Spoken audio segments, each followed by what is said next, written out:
When we talk about why relationships fall apart, most people immediately point to arguments, infidelity, or mismatched interests. But if you look closely, the real culprit is often much more subtle: the erosion of emotional safety. Emotional safety is not just a nice to have, it is the invisible architecture of any enduring connection. It's the quiet assurance that you can reveal your inner world without fear of judgment, ridicule, or abandonment. When that foundation begins to crack, even the strongest bonds can begin to crumble. Think about what happens when emotional safety is compromised. A partner hesitates to share their true feelings because they anticipate criticism or dismissal. Perhaps they hold back their dreams, their anxieties, their vulnerabilities. At first, it seems like a small concession, almost innocuous, but over time, those withheld truths accumulate, like sediment in a riverbed, gradually reshaping the landscape of the relationship. What starts as silence often turns into distance. And distance, no matter how small at first, is corrosive. It weakens empathy, erodes trust, and fosters suspicion. Trust and emotional safety are two sides of the same coin. Without trust, emotional safety is impossible. And without emotional safety, trust cannot deepen. It's a delicate balance.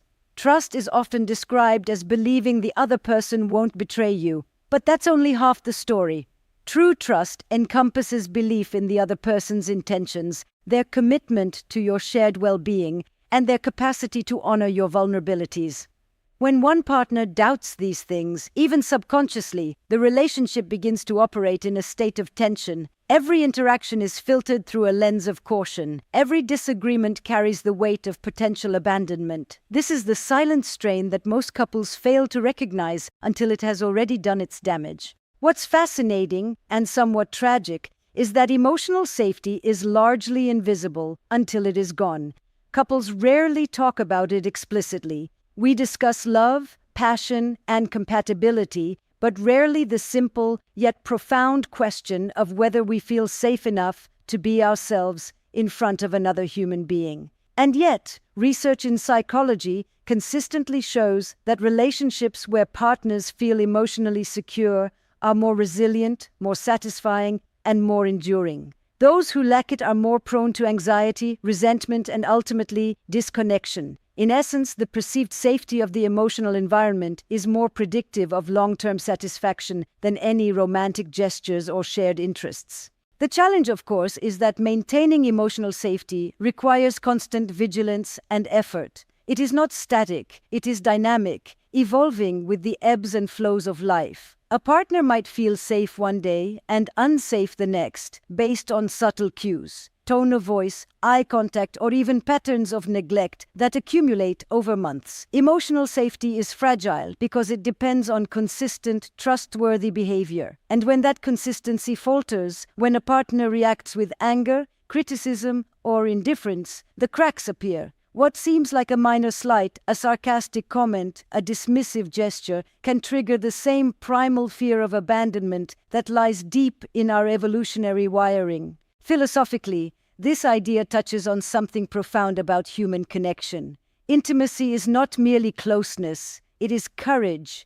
It is the courage to expose oneself to another without certainty of reciprocation. To love deeply, we must make ourselves vulnerable, and vulnerability requires a safe harbor. Without emotional safety, that harbor vanishes. We retreat, we protect ourselves, we build walls around our hearts, and in doing so, we unwittingly build the very barriers that end relationships. So what can we take from this? If you want your relationship to endure, if you want it to thrive beyond passion and fleeting compatibility, start by cultivating emotional safety. Listen more than you speak. Validate without judgment. Hold your partner's vulnerabilities as sacred, even and especially when they reveal fears or flaws that unsettle you. Recognize that the small, seemingly mundane gestures, the gentle touch, the attentive ear, the soft reassurance, are often more powerful than grand declarations of love. Emotional safety is created in the quiet, in the consistency, in the unglamorous acts of presence that signal, I see you, I hear you, and you are not alone.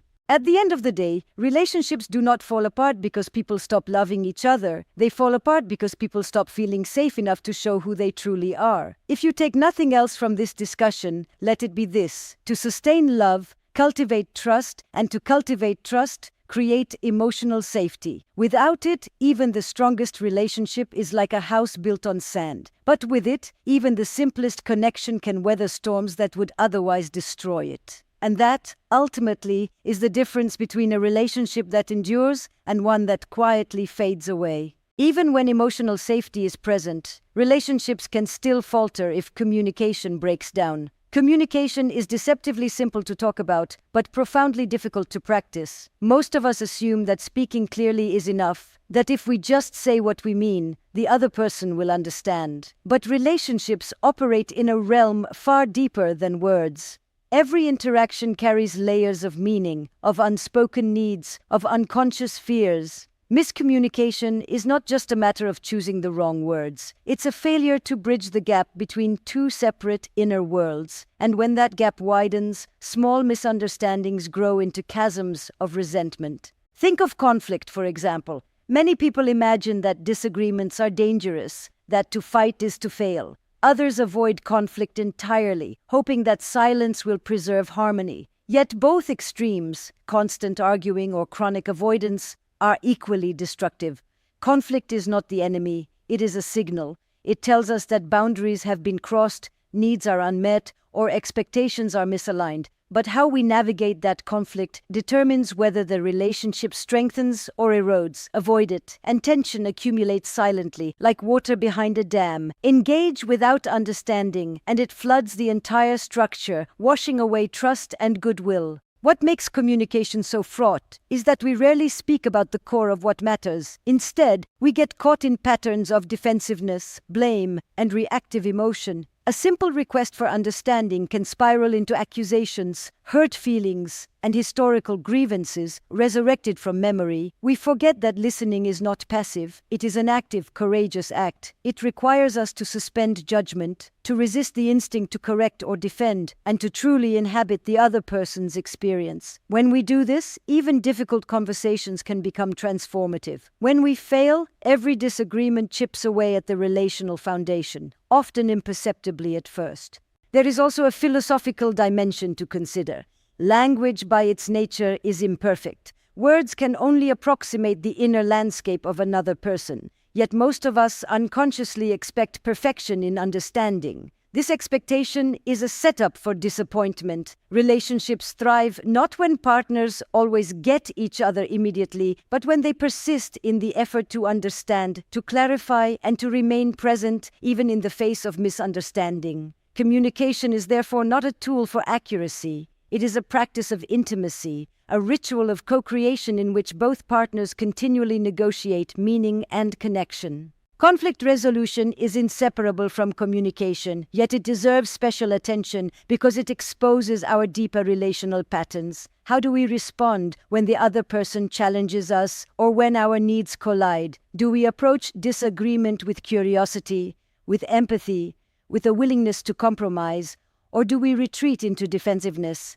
Many relationships fail, not because partners cannot resolve differences, but because they do not know how to engage with them constructively. Patterns of criticism, contempt, stonewalling, or withdrawal become ingrained, and what once were moments of potential growth become triggers for fear, resentment, and distance. We also underestimate the role of timing and emotional attunement. A partner may want to communicate, but if the timing is wrong or emotions are too heightened, even the clearest message can be misheard or inflame tensions further. Emotional regulation, our ability to notice and manage our own internal states, is as critical as the words we choose. Without it, we risk reacting rather than responding, and reactions rarely bring understanding or resolution. In fact, they often create more separation, deepening the very misunderstandings we seek to bridge. The beauty of addressing communication and conflict is that it is never too late to change. Couples who learn to communicate with empathy, clarity, and patience often report feeling more connected than ever, even after years of difficulty. The key lies in recognizing that communication is not a skill limited to the moments of calm. It is a way of being, a philosophy of relational attentiveness that permeates every exchange, every disagreement, every touchpoint of daily life. So what is the takeaway here? To sustain love, we must see communication not as a tool for negotiation or persuasion, but as a sacred practice of presence. We must listen deeply, speak honestly, and approach conflict not as a battlefield, but as a path toward mutual understanding. Miscommunication and poorly handled conflict are not signs of inevitable failure. They are invitations. They are opportunities to rebuild connection, to practice patience, and to cultivate intimacy in ways words alone cannot capture. Relationships that endure are those in which partners embrace both the discomfort and the promise of honest dialogue. Without that, even love itself can wither in silence or explode in misunderstanding. Remember this: how you communicate with the one you love is not just about solving problems. It is the ongoing act of constructing a shared life together, one conversation at a time. Treat it with care, and you will transform not just your relationship, but the very way you inhabit the world together. Even when emotional safety is present and communication is thoughtful, relationships can still unravel if partners are moving through life on different tracks, if their values, priorities, or expectations are not aligned. We often assume that love alone is sufficient, that the intensity of attraction or affection can carry a couple through any challenge. And yet, love is not a guarantee of compatibility. It is a spark, a force of connection, but it does not dictate how two individuals navigate the broader contours of life. It cannot reconcile fundamentally divergent paths unless those paths are consciously examined and negotiated together. Consider the way expectations quietly infiltrate a relationship. Many of us enter partnerships carrying assumptions that are unspoken about roles, responsibilities, ambitions, and even the way we interpret love itself. One partner may believe that love is expressed through daily gestures, acts of service, or attention to detail. Another may see love as freedom, independence, or shared adventure. Neither is inherently wrong, yet when these expectations remain implicit, they become the source of frustration, resentment, and confusion. Each partner interprets the other's behavior through a lens of disappointment, thinking the other has failed to meet some invisible standard, when in fact the standard has never been mutually discussed. Values, too, are profoundly influential, yet often overlooked in the heat of romance. Values shape the choices we make, the way we spend our time, and the way we prioritize our commitments. When one partner prizes stability, security, and long-term planning, while the other prioritizes spontaneity, risk-taking, or creative exploration, tensions are inevitable. These differences are not easily reconciled because they are not merely preferences. They are expressions of identity, of what each person deems essential in life. When values are misaligned, the friction is constant, subtle, and corrosive. It is not dramatic, like an explosive fight or betrayal, but quiet and persistent, undermining satisfaction in ways that are hard to detect until they become irreparable. Expectations and values intersect with life priorities, which are themselves fluid and evolving. A couple may start with aligned ambitions, yet as careers develop, families grow, or personal dreams shift, alignment can falter. One partner may be drawn toward career advancement, geographic mobility, or financial accumulation, while the other leans toward stability, community, or a slower pace of life. Even without any overt conflict, these diverging paths create tension. They test patience, adaptability, and mutual understanding. And often, it is the silent accumulation of unmet expectations that erodes intimacy. Partners may still love each other deeply, yet feel misunderstood, unseen, or unappreciated, a paradox that is painfully common in long-term relationships. Philosophically, this speaks to a deeper truth about human connection. Love does not exist in a vacuum. It exists within the interplay of two evolving individuals, each with their own history, priorities, and vision for the future. To sustain love, we must engage in continual alignment, not as a one-time negotiation, but as an ongoing dialogue about life, meaning, and the choices we make together. Misalignment is not a moral failing or a personal flaw. It is a natural consequence of two autonomous beings navigating complex lives. The question is whether partners can recognize it, address it, and find a shared course, or whether they allow silent drift to separate them over time.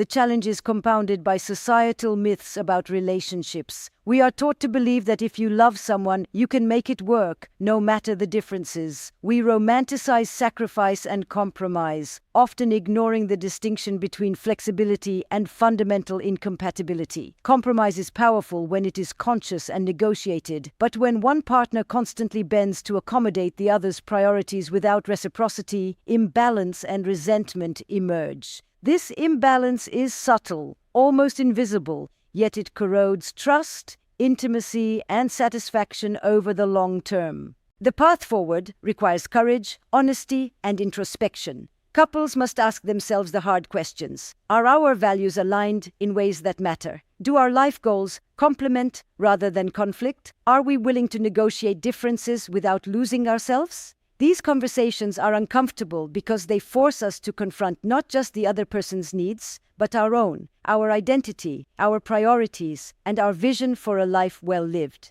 Yet it is precisely this discomfort that signals growth. Alignment is not about erasing differences. It is about creating a shared framework that honors individuality while cultivating connection. Ultimately, relationships do not fail because love is absent. They fail because love is insufficient without alignment. Emotional safety provides the container, communication provides the bridge, but alignment provides the direction. Without it, even the deepest affection can drift into frustration, disappointment, and silent disconnection. Alignment is the compass that allows two individuals to journey together without losing themselves or one another along the way. So, if there is one insight to carry forward from this reflection, it is this: love is necessary, but not sufficient. To sustain a relationship, we must cultivate alignment through dialogue, reflection, and mutual respect.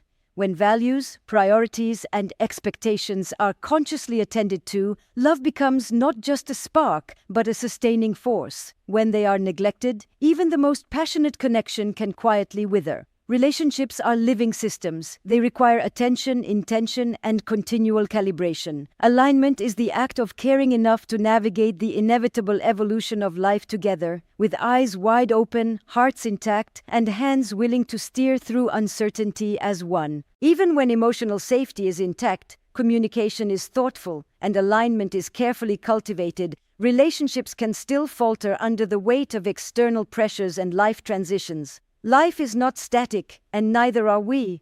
We enter relationships as individuals with certain routines, ambitions, and rhythms, but the world does not pause for love. Careers demand attention, family obligations arise, health challenges emerge, and unforeseen events, sometimes joyous, sometimes tragic, shift the landscape of our lives. It is in these moments, when the ordinary structure of life is disrupted, that relationships are truly tested. The question becomes not whether you can love each other, but whether you can navigate the turbulence together.